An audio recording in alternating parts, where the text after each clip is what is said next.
Hi everyone, welcome back to our second webinar about different treatment indications that we can do with the PicoStar from Asclepion.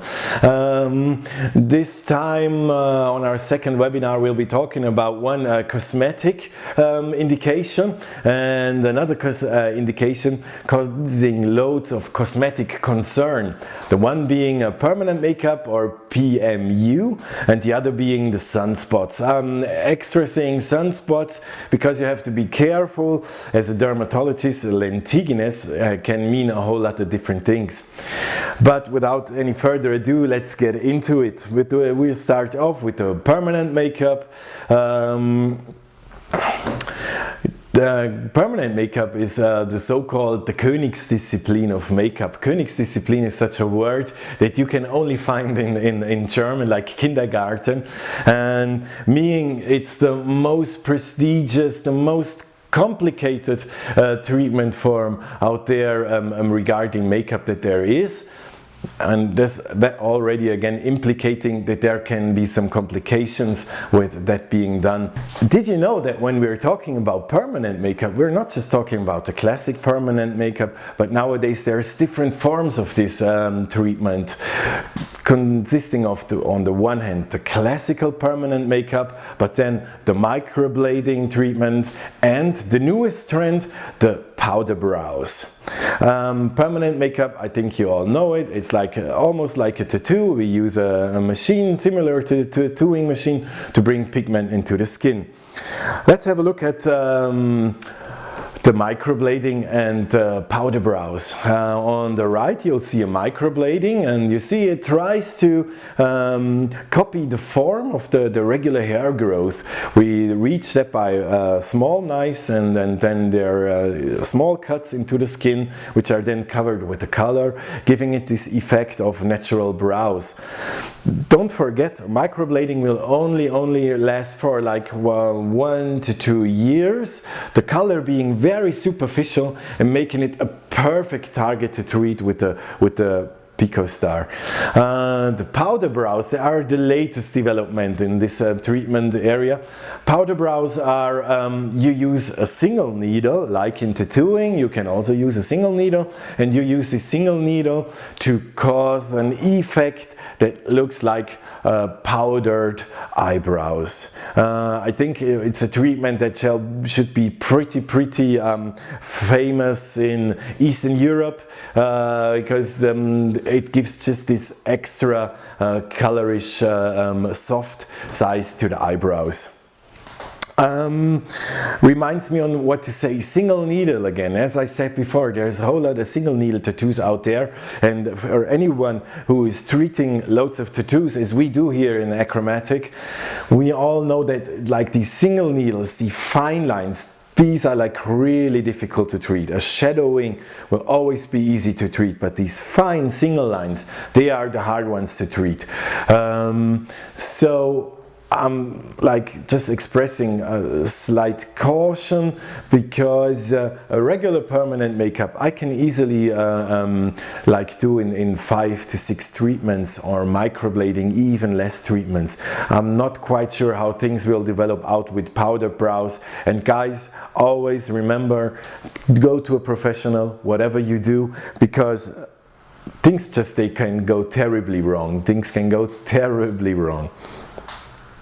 So, what is the secret behind the treatment of permanent makeup? It's just the same like with the tattoo. As I said before, so almost the same instruments are being used, there are different colors are being used, but machine-wise it's pretty alike. So again, we use with the laser, we use an ultra-short beam of laser light, which is then being absorbed by the tattoo color and breaking the tattoo down to really small pieces. The pigment is broken down to small pieces, which then can be resorbed by our body through the lymphatic system. And here, as you see in this schematic, the reddish, like if you use it for the lips, we do with the 532 nanometers, or the black for the brows, you can do with the 1064 perfectly. And with that being said, let's go to the treatment. Hi guys. As I said before, we're going to be treating a permanent makeup right now and going straight into it. As you see, we already have our patient here, and she's using a cooling in the face as well. I usually like, if I treat patients in the face, to give them the cooling into their own hands, because then they can regulate so that it does not disturb within the nose. It's just way more convenient for the patient. Permanent makeup with the eyebrows, of course, we're using the 1064. And here we see like two very typical problems that we have with permanent makeup quite often. First of all, the permanent makeup was performed several times. That makes it way more difficult to treat than when it would have been done only once. The next thing is that also, like, the permanent makeup is completely away from her natural eyebrow line. And that's why I think it's a good thing to remove this permanent makeup. And due to the fact that it has been several times performed already, this is our fourth or fifth session today, and that what makes the permanent makeup difficult, because sometimes we also see scarring because it's done so often, and way more often people do it, the complicated it gets to treat. But we'll start off with treatment right now. I got my PicoStar I got the 5mm spot, because I think the color is pretty deep. 1064, 1.5 joules to check out, and 1 hertz. And we'll start off by doing a test spot. Okay, just like that. Yes. Check it, and we see an immediate whitening. Looks good. What another spot? It's a nice reaction, the way it should be. Just to make 100% sure, let me disinfect the skin once more. And we see a nice whitening. And with that being said,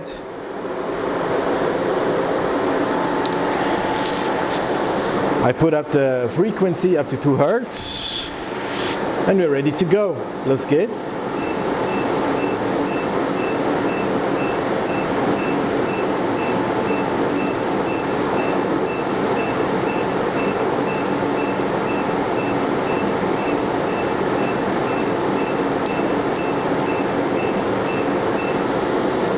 Number 1.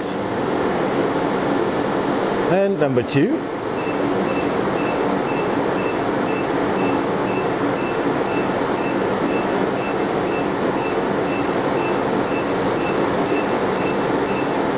Don't overlap too much.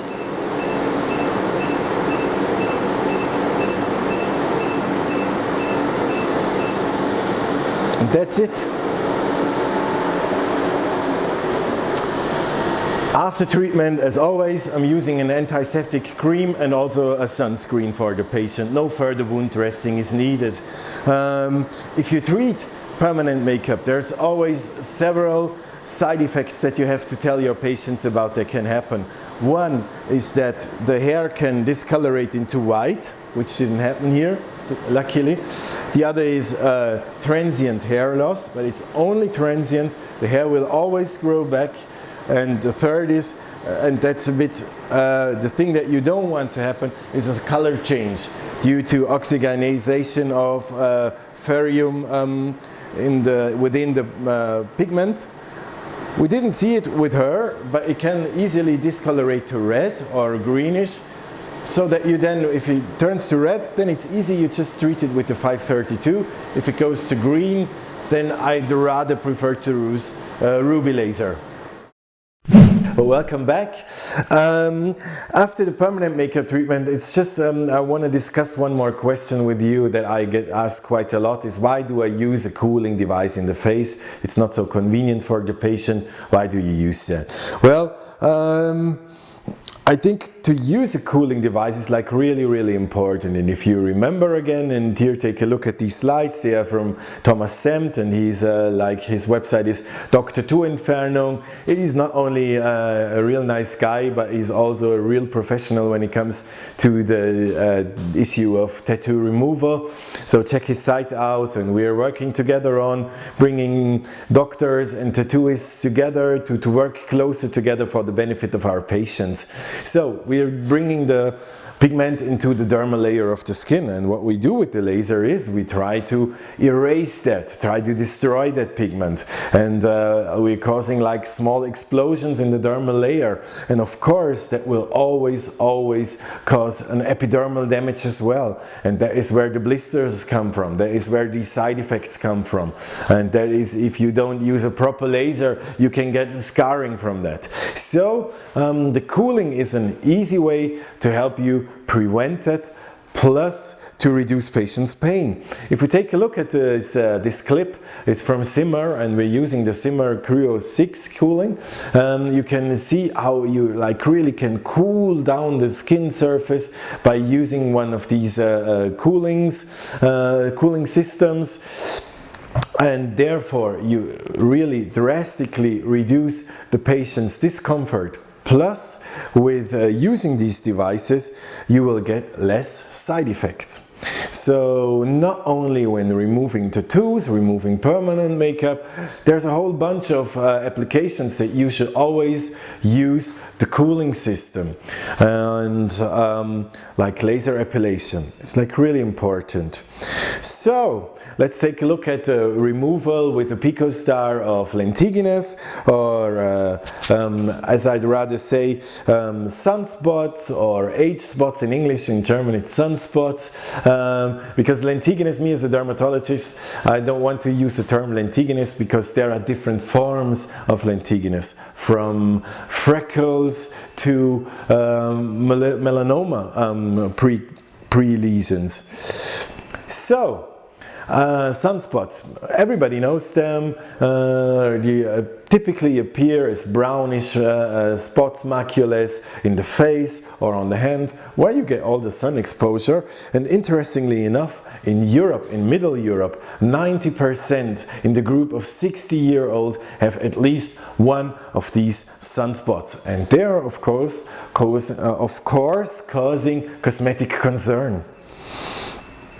If we take a look at it with the dermoscope, it's like one of the most important tools for a dermatologist, we get a different view of the lesion. We see there's this brownish lesion, this pigmentary, but there's no underlying pattern, like a reticular pattern, and very typically we see at the border of the lesion, we see these mot bites, like lesions.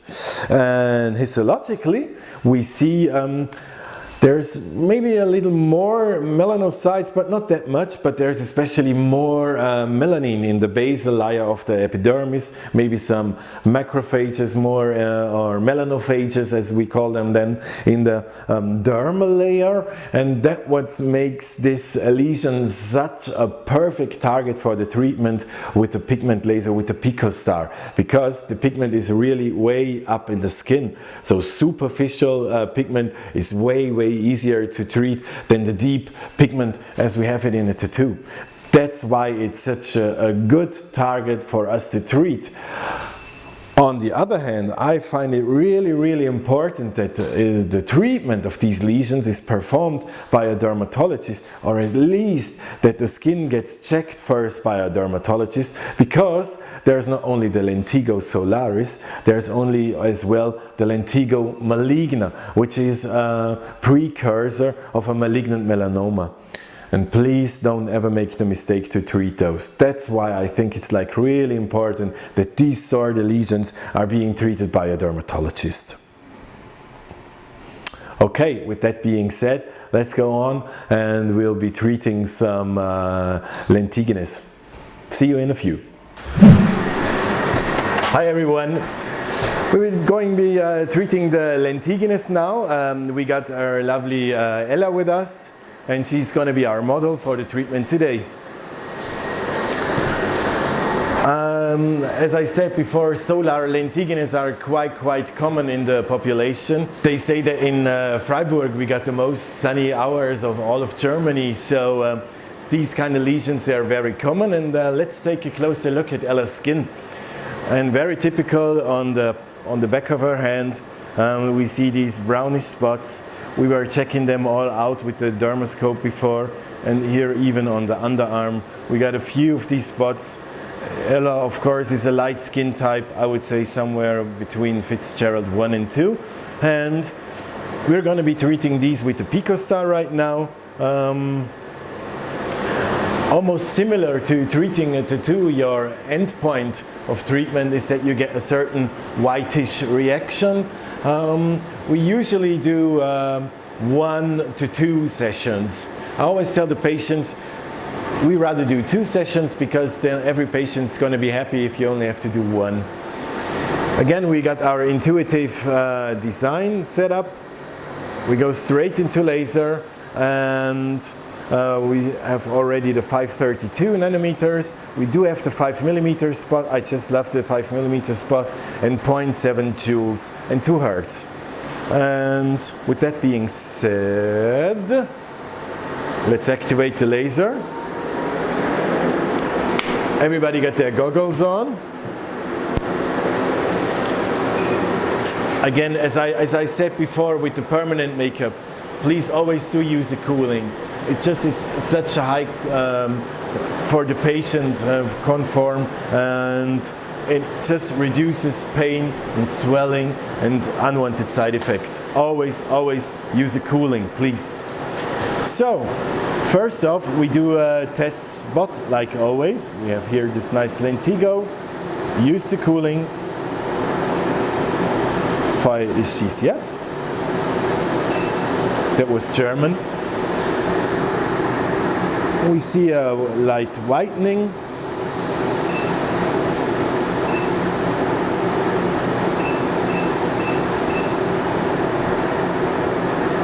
Could be a bit more. So I'm changing the fluence from 0.7 going up to 0.8.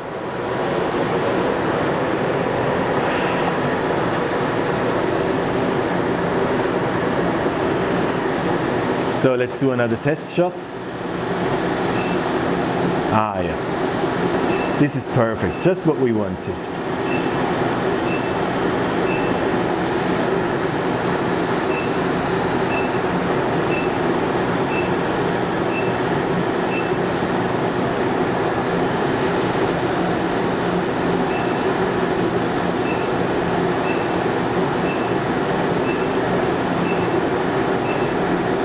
Look at this whitening. It's a perfect reaction that we want to see.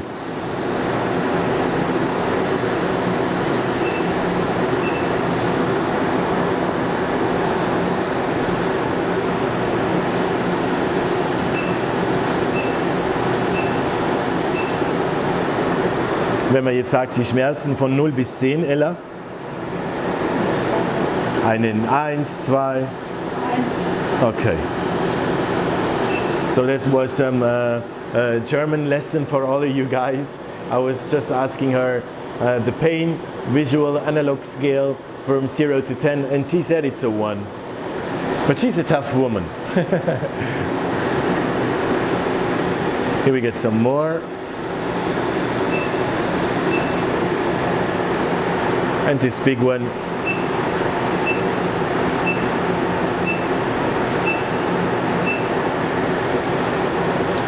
Perfect. That is how you treat lentiginous.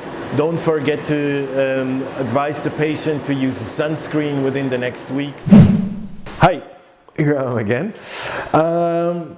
I think I could show you that like the PicoStar is a real nice tool for the treatment of solar lentiginous. I think the PicoStar is the gold standard for the treatment of these pigmentary lesions. Please do use cooling devices, take care of the aftercare of patients, and always do a dermoscopy before you start treating these lesions.